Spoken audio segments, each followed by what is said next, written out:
సంగారెడ్డి జిల్లా సదాశివపేట పట్టణంలోని హట్కర్పేట శ్రీ బంగారు మైసమ్మ బోనాల ఊరేగింపు కార్యక్రమము హట్కారిపేట పద్మశాలి సేవా సమాజ్ అధ్యక్షులు అడ్డగట్ల మనోహర్ అధ్యక్షతన బంగారు మైసమ్మ ఆలయ కమిటీ ఆధ్వర్యంలో ఆదివారం నాడు అంగరంగ వైభవంగా ఈ యొక్క బోనాల ఉత్సవ ఘనంగా నిర్వహించడం జరిగింది. ఇటు కార్యక్రమానికి ముఖ్య అతిథిగా మున్సిపల్ వైస్ చైర్మన్ చింతా గోపాల్, బీఆర్ఎస్ రాష్ట్ర నాయకులు, సంగారెడ్డి నియోజకవర్గ ఎమ్మెల్యే చింతా ప్రభాకర్ తనయుడు చింతా సాయినాథ్ పాల్గొని బోనాల కార్యక్రమాన్ని ప్రారంభించారు.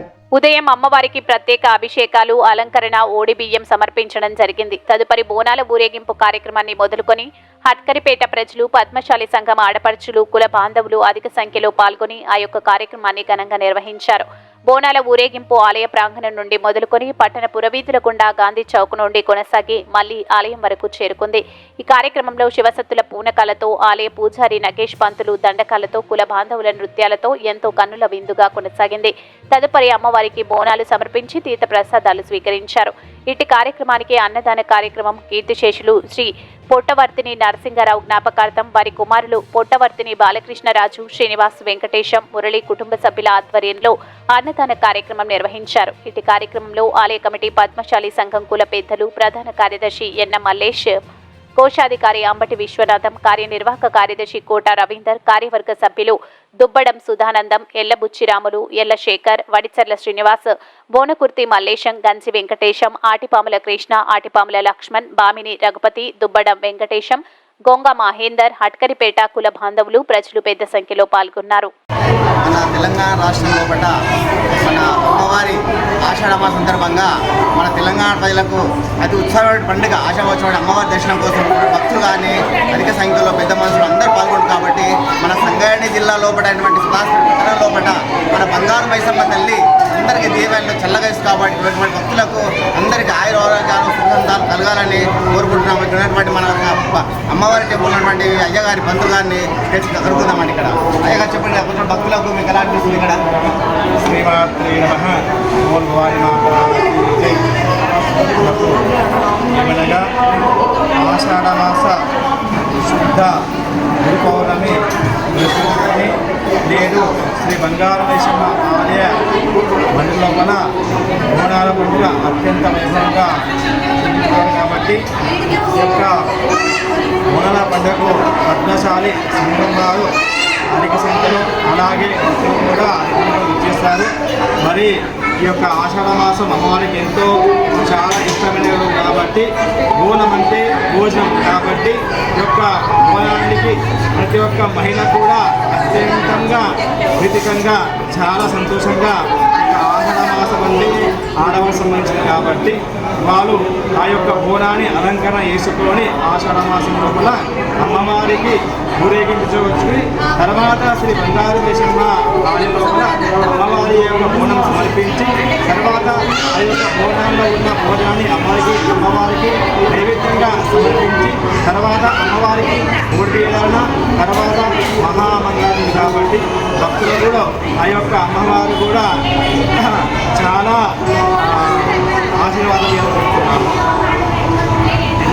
పంతుగా చెప్పండి, ఆషాఢ మాసం అంటే ఆడవాళ్ళు, బోనం అంటేనే ఆడవాళ్ళు. బోనం ఎంత పవిత్రత చేస్తున్నారండి. అమ్మవారి యొక్క ఆలోచన కావచ్చు, అన్ని విధాలు కావచ్చు. మరియు తర్వాత ఇప్పుడు మనకు ఆలైనటువంటి అధ్యక్షులు కానీ ప్రెసిడెంట్ వారు కానీ ఆవిడ మాట్లాడుతున్నారు.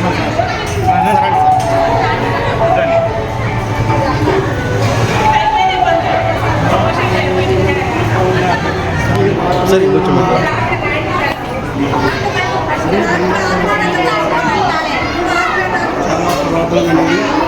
ఈ దేవాలయాలు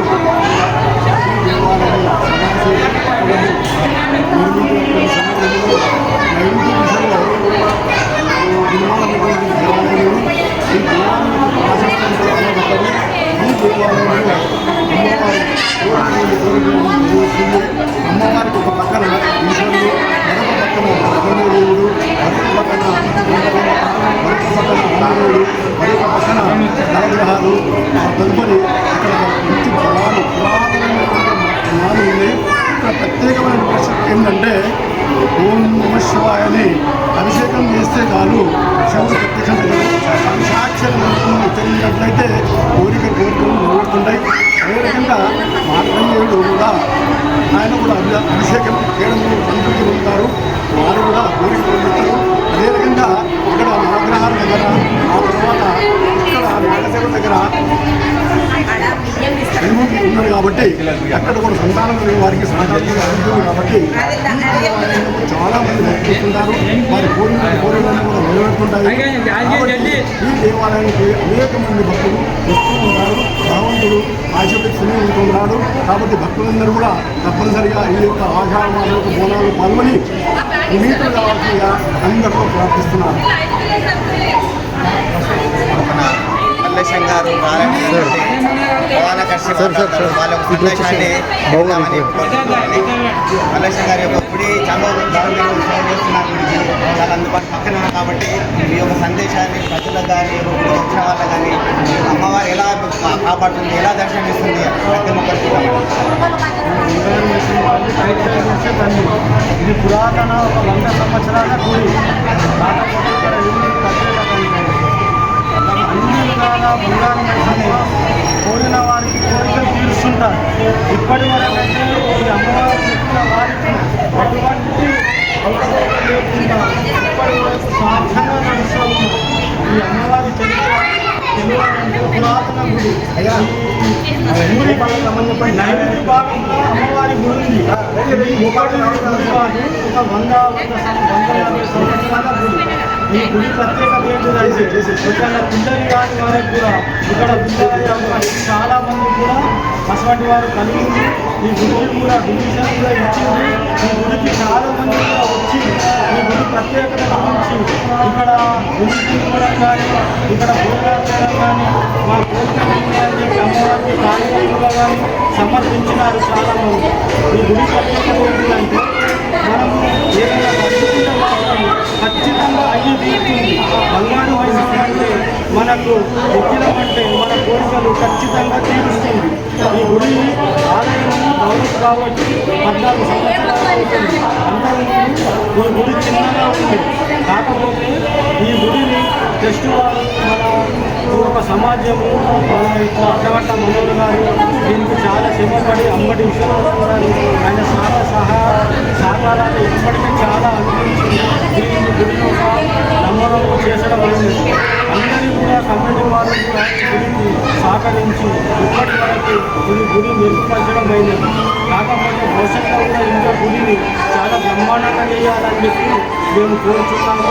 అందరూ ఎల్లవేళ భక్తులు గుడికి వచ్చి సహకరిస్తే అమ్మవారి కటాక్షం మీకు ఎప్పటికీ కలుగుతుందని చెప్పి నేను మరొకసారి కోరుకుంటున్నాను. మన ప్రధానమైనటువంటి ఈ యొక్క గుడి మహిమ ఎలా ఉంటుంది, అమ్మవారి దర్శనం ఎలా ఉంటుంది, అమ్మాయి ప్రతిభ ఎలా ఉంటుంది, ఆ రాజా కావచ్చు, ధనవంతులు కావచ్చు, పిల్లలు కాని వాళ్ళు కావచ్చు, ఎలాంటి సమస్యలను కూడా అమ్మవారు తీసే శక్తి అమ్మ బంగారం కాబట్టి చాలా ఇక్కడ ఉంది. కాబట్టి వీళ్ళకి అనుభవం ఈ బంగారం మైసమ్మ తల్లికి సేవ చేసిన వాళ్ళని నమ్ముకున్న వాళ్ళకు ఎలా కల్పిస్తుంది, ఎలా దర్శనం ఇస్తుంది. కాబట్టి దయచేసి భక్తులు కూడా అధిక సంఖ్యలో వచ్చి ఈ యొక్క కార్యక్రమాన్ని ప్రజలు చేయాలని చెప్పి శాంతి భక్తులు కోరుకుంటామని.